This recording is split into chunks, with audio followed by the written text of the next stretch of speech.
dear friends, welcome to High Point again. In the lecture series of English literature, we have finished the Puritan age and we have started with the Restoration age. We have already seen the introduction to the Restoration age.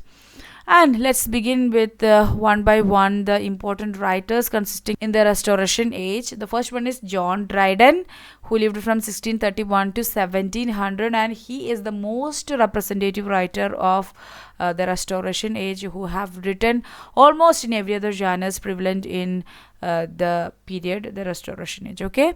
Now, before beginning the video, if you have not yet subscribed to my channel, subscribe to it and follow me on Instagram.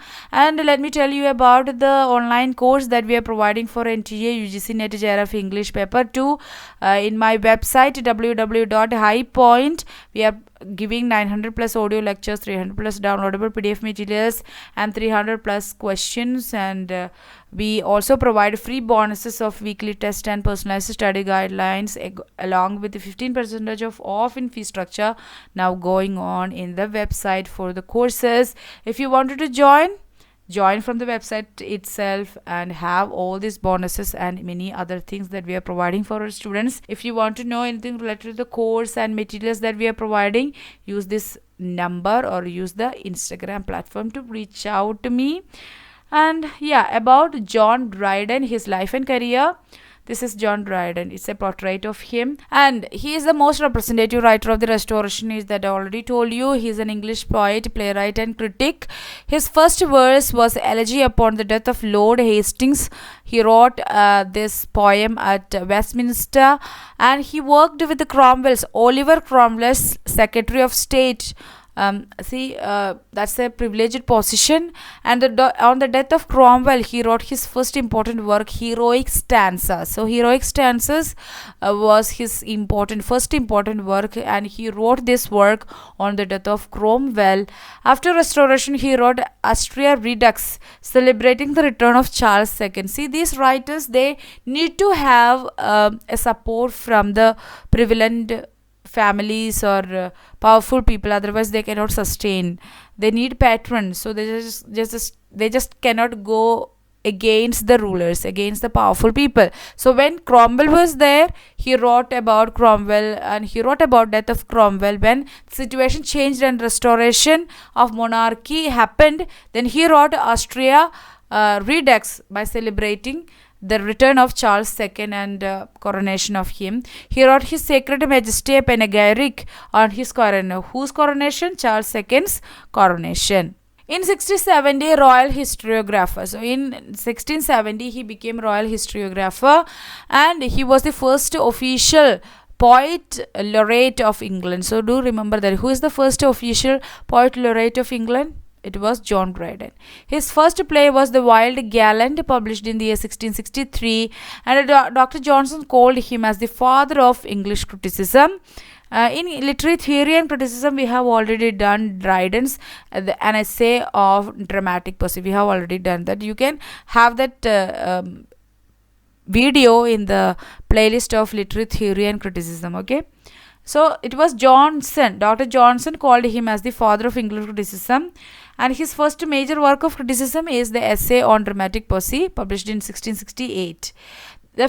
He was famous for his satirical works such as Absalom and Achitophel, published in 1681, and Macflecknoe in 1682. Most of you have learned Macflecknoe in PG classes, or those who are doing PG, they'll learn. Okay. He also has written didactic poems such as Religio Laici and published it in 1682. The Hind and the Panther marked his conversion to Catholicism. So he converted to Catholicism and he wrote this work, The Hind and the Panther, and we can see this conversion and his change in attitude in this work. He also translated Virgil's Aeneid and Homer's Iliad, Ovid's Epistles and Metamorphoses. He also translated Geoffrey Chaucer's The Canterbury Tales from medieval English to modern English. So do remember that too. I have learned the preface to fables in my PG classes. That's why I'm remembering it now. Now, let's see his important works. The Indian Emperor. It's a tragedy published in 1665. The Wild Gallant was his first play. Do remember that. An essay on dramatic poesy published in 1668.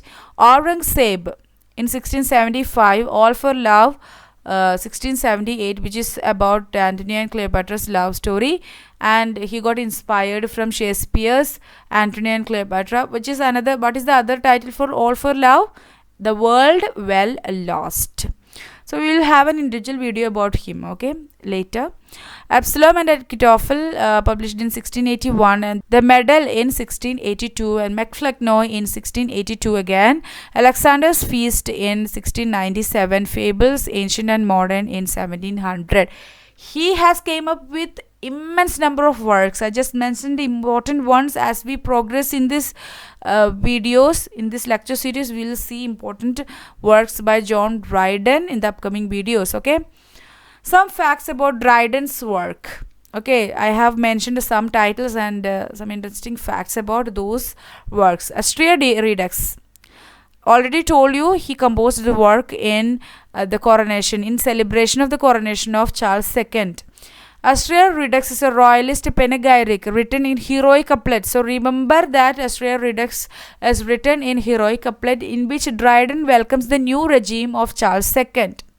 Then Threnodiia Augustalis, another work by Dryden, which composed of 517 lines, and it is written to commemorate the death of Charles II. And Religio Laici, or A Layman's Faith. Another title for Religio Laici is A Layman's Faith. It's a verse essay that represents Dryden's tentative and candid examination of major religious issues of his day. So he mainly tells a very trustworthy and candid analysis and examination of the major religious issues prevalent in his time. The Hind and the Panther. It's an allegorical poem in heroic couplets written after Dryden's conversion to Catholicism. It's written in heroic couplets. It's an allegorical poem. Alexander's Feast, or The Power of Music, an ode in honor of Saint Cecilia's Day. So do remember the other title for Alexander's Feast. Then All for Love, or The World Well Lost. It's a heroic drama. Prevalent genre of drama of Restoration age. It's a heroic drama written in blank verse. All for Love is written in blank verse, which is an adaptation of Shakespeare's Antony and Cleopatra. He has done many changes. It's not a blind adaptation. He invented characters and situation, and he made it more suitable to the time. Yeah, that's all about Dryden in brief. We will see his important works individually in upcoming videos. If you have any doubts or add-on points you have about John Dryden, you can mention that in the comment section, so that other viewers or other students, those who are watching this video, may know about those points about John Dryden as well. Meet you in the next video session. Do visit my website and also follow me on Instagram. WhatsApp me or call me if you have any doubts regarding the videos or any other elements that we have discussed in it, or about the study materials. If you want to know, use this number or Instagram page as well. Okay, that's all. Thank you for watching this video. Ta-ta, bye-bye.